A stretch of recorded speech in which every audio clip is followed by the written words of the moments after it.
Assalamualaikum warahmatullahi wabarakatuh.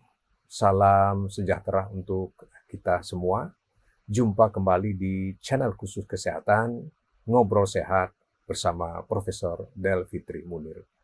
Sahabat sehat sekalian, pada episode kali ini kita akan membahas mengenai terapi akupuntur terhadap gejala gatal atau pruritus pada pasien yang menjalani cuci darah. Kita akan membahas bersama penelitinya, yaitu Dr. Dedi Ardinata, MKes. Assalamualaikum warahmatullahi wabarakatuh, Dr. Dedi. Waalaikumsalam warahmatullahi wabarakatuh, Prof. Salam sehat ya, sehat-sehat kita semua. Dr. Dedi, ini masyarakat kan cukup mengenal ya istilah akupuntur ya, dari zaman dulu sudah kenal ya. Tetapi zaman dahulu itu akupuntur itu dikenal sebagai terapi tambahan atau alternatif atau komplementer. Dan ternyata terakhir diakui WHO sebagai memang terapi medikal gitu ya.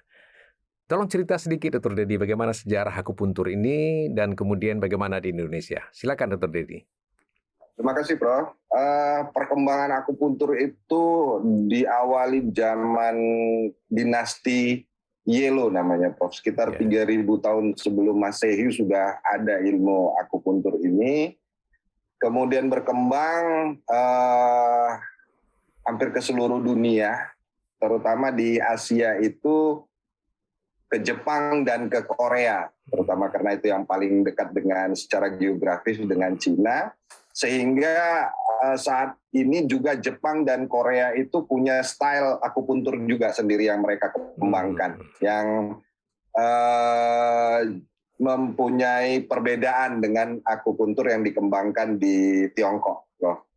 Nah, kemudian pada sekitar tahun 70-an satu peneliti dari Jerman itu berkunjung ke Tiongkok dan dia melihat pengobatan dengan akupuntur ini dan dia menarik bagi dia karena dia lihat beberapa kasus itu ada perubahan yang signifikan yang berdampak terhadap perbaikan dari pasien-pasien yang mendapat terapi akupuntur. Kemudian dia kembali lagi, dia kembangkan melalui suatu riset yang terkait dengan akupuntur dan kemudian ini diajukan ke WHO dan WHO membentuk suatu task gitu ya, Asia Pacific Region, yang akhirnya mengeluarkan nomenklatur standar titik-titik akupuntur yang memberikan manfaat berdasarkan hasil riset sehingga berkembanglah kemudian di dunia medikal atau di dunia kedokteran karena itu ternyata bisa dibuktikan secara biomedik dengan pendekatan fisiologi, biokimia, anatomi, bahkan biologi saat ini berkembang dengan biologi molekulernya yang didukung dengan peralatan-peralatan canggih untuk imaging, misalnya fungsional MRI, dan itu memang akhirnya yang dulunya tidak bisa dibuktikan gitu ya. Misalnya sampai sekarang teori tentang meridian, artinya meridian itu suatu jalur energi yang tidak bisa dibuktikan sampai sekarang, tetapi ternyata pada titik-titik tertentu itu bisa mempengaruhi bagian-bagian tertentu di otak dengan menggunakan fungsional MRI, magnetic resonance imaging. Jadi mulai banyak terkuak apa yang dulu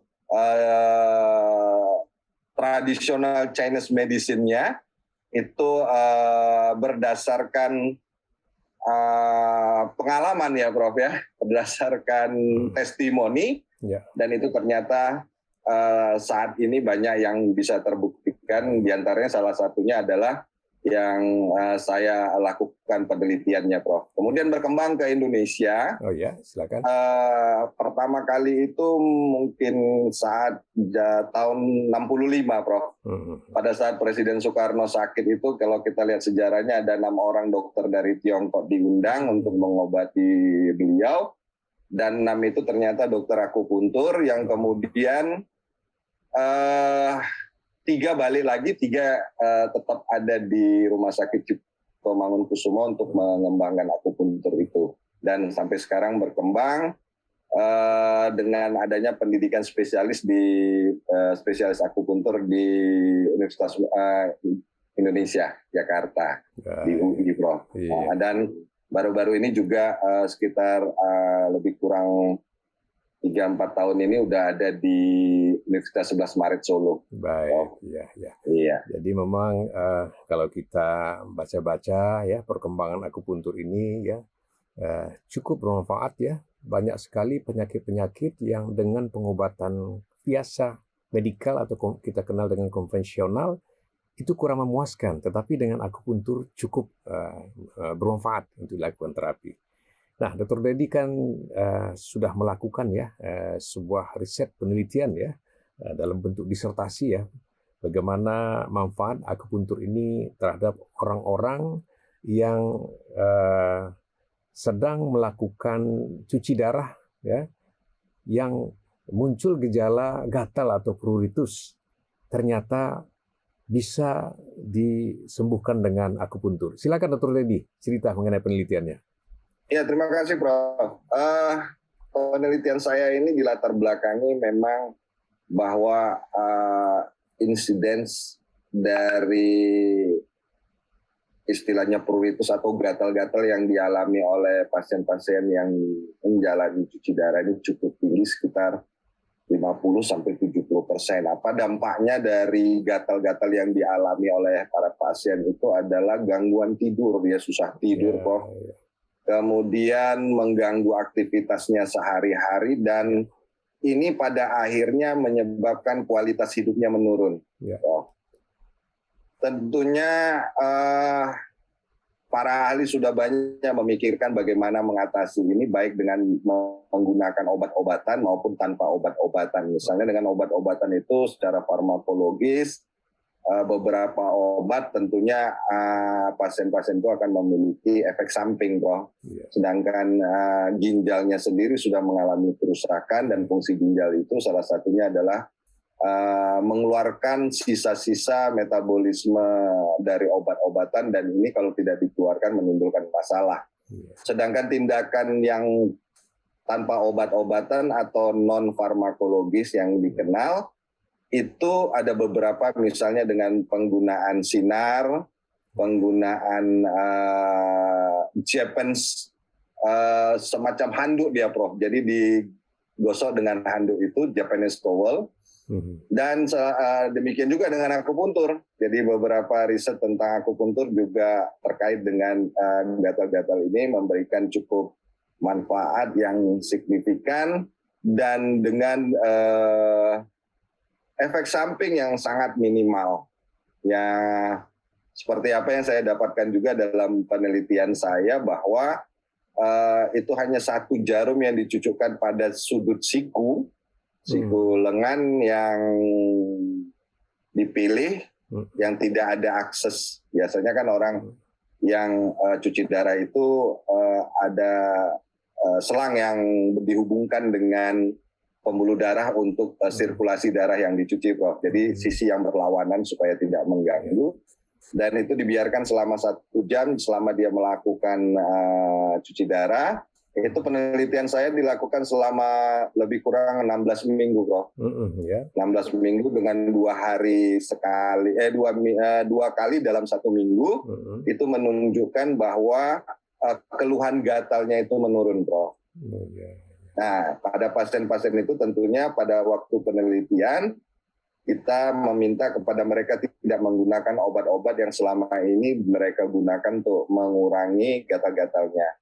Namun demikian, Prof, karena penyebab timbulnya gatal ini pada pasien-pasien yang cuci darah itu kan tetap ada, Prof, karena persoalan gatalnya itu didasarkan pada proses peradangan atau inflamasi yang kronis karena proses hemodialisis itu sendiri, proses cuci darah maupun karena kerusakan ginjalnya sendiri, beberapa tetes, nggak sampai tetes lah Prof, sedikit aja darah di daerah tusukan dan mungkin sedikit nyeri aja Prof, yang masih sangat ditoleransi oleh pasien-pasiennya Prof. Iya, baik.